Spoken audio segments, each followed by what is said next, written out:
big radio made another big acquisition in podcasting.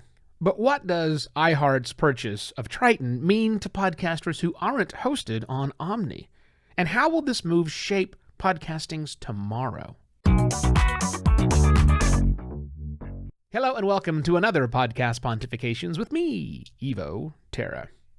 Yesterday's big podcasting news was that iHeartRadio would be purchasing Triton Digital for $230 million.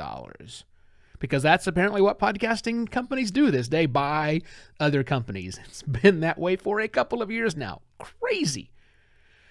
So, yes, now, Triton Digital, if you've not heard of them, is a technology company that does a lot of ad tech stuff.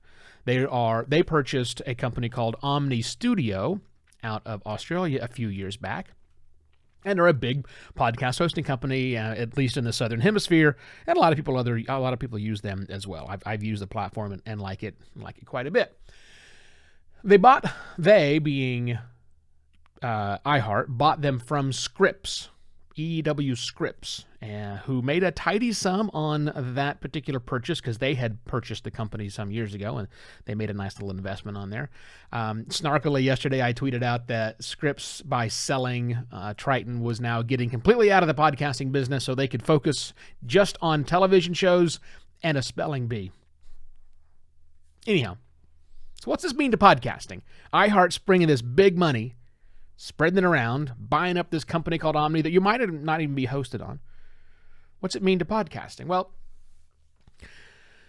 now that iHeart now they own Omny and they own Spreaker, two different podcast hosting platforms that are now owned by iHeartRadio.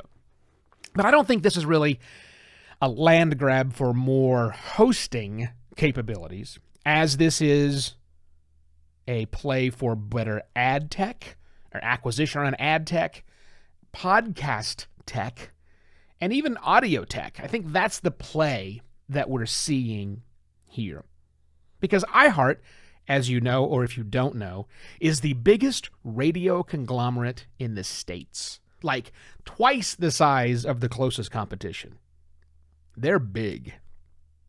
Now, I'm not getting into what this thing means to iHeart specifically because you and I are not iHeart. We're podcasters. We're working podcasters. We all want to know what it means. And also, I don't work there. I've got no inside information about what iHeart plans on doing with the money. But I do think when we think about all of podcasting, people like you and me, there are some serious implications that this move is going to have for us. And so I'll whip out my crystal ball and try and figure out what that actually means. And I think it means for all podcasting, we're going to see an increased reliance on tech. Tech. Not tech to host podcast media files and tech to create RSS feeds.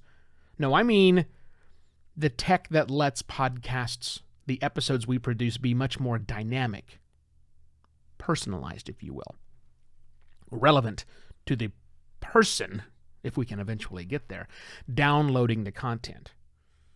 Really, I mean less static, because right now we're making static content. I am making static content. This episode is contiguous from second 1 to second whatever it goes to. It's the same.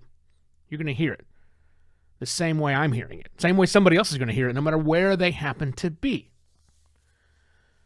But I think that's going to change with this big move, because all of these moves that are making right now to acquire this new technology allows it to be much more dynamic, so that the content changes depending on where the download happens, when the download happens, on what device the download happens. There are a lot of factors. If you've been listening to me, you know that this is coming. And I think what that's eventually going to mean is listeners, the next wave of listeners, are going to start expecting the content they hear in podcasts to be relevant to them. Much more relevant than ever before. Which is kind of strange. That's not the way we've ever done things, but I think that's the way people start. If we do a good job, if the people that are making the dynamic content, are able to do a good job with their insertion technologies and truly make an interesting experience, then listeners are going to want that.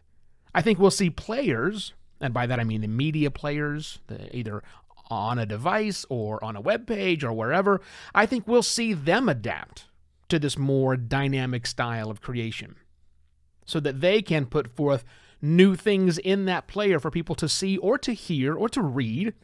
So I guess see and read are kind of the same thing. So we'll see that modification maybe in the future as well. And that, I think means that your hosting company, whoever you use, even if it's not Omny, I think your hosting company, once the pressure is there from the bigger, from the big companies like iHeart and from the players, I think you'll start seeing all hosting companies, or at least most hosting companies, finally adapt to it. And we need to look no further than proof to last week when Libsyn, one of the oldest, if not the oldest podcast hosting company out there, bought Oxbus and is forming this new creation product line, whatever that means. And I don't know what it means, but I can almost guarantee you it means dynamic content is coming to a lot of Libsyn shows. Yeah. So, what does it mean for you, the individual podcaster? Well, I think one thing you should be doing, if you haven't done it already, is add the iHeartRadio badge to your podcast website. I'm assuming your show's already listed on iHeartRadio.